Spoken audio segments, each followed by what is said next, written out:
Đợi chờ một câu tin nhắn là điều khó khăn. Một lần được em lo lắng sẽ chẳng bao giờ. Có lúc anh như dần em nhiều lắm, muốn xóa tên em trong trái tim anh thôi. Còn nhiều điều em chưa biết của một người mới yêu. Thông chịu đựng bao cảm giác nhói đau vô cùng. Hãy nói anh nghe một lời dấu mình chẳng thể gặp nhau nữa. Đừng lặng im với anh.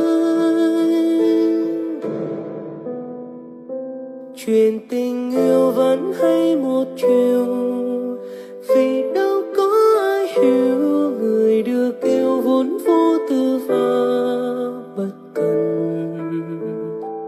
Tội cho anh lỡ thương một người, chỉ mong em sẽ cười dù một chút cũng thấy yên lòng rồi. Có ai cùng tôi khóc nhưng khi buồn tôi hát, giết đi thời gian dài. Mỗi đêm anh nhớ em, lắng nghe giọt mưa rơi, chỉ biết tan chết cùng trời. Đã tao hóa rằng cứ tình yêu sẽ khổ đau. Đợi chờ một câu tin nhắn là điều khó khăn.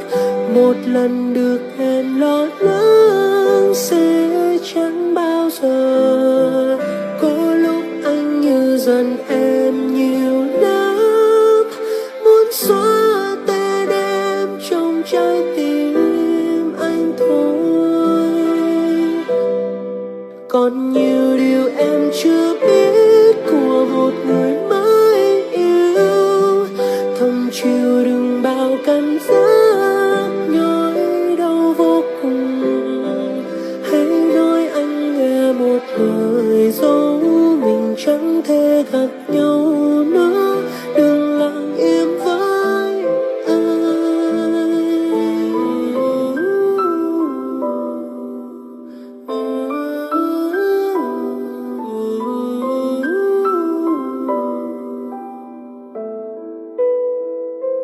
tội cho anh lỡ thương một người, chỉ mong em sẽ cười dù một chút cũng thấy yên lòng rồi. Có ai cùng tôi khóc nhưng khi buồn tôi hát, giết đi thời gian dài. Mỗi đêm anh nhớ em, lắng nghe giọt mưa rơi, chỉ biết tan chết cùng trời. Đã tao hóa rằng cứ tình yêu sẽ khổ đau.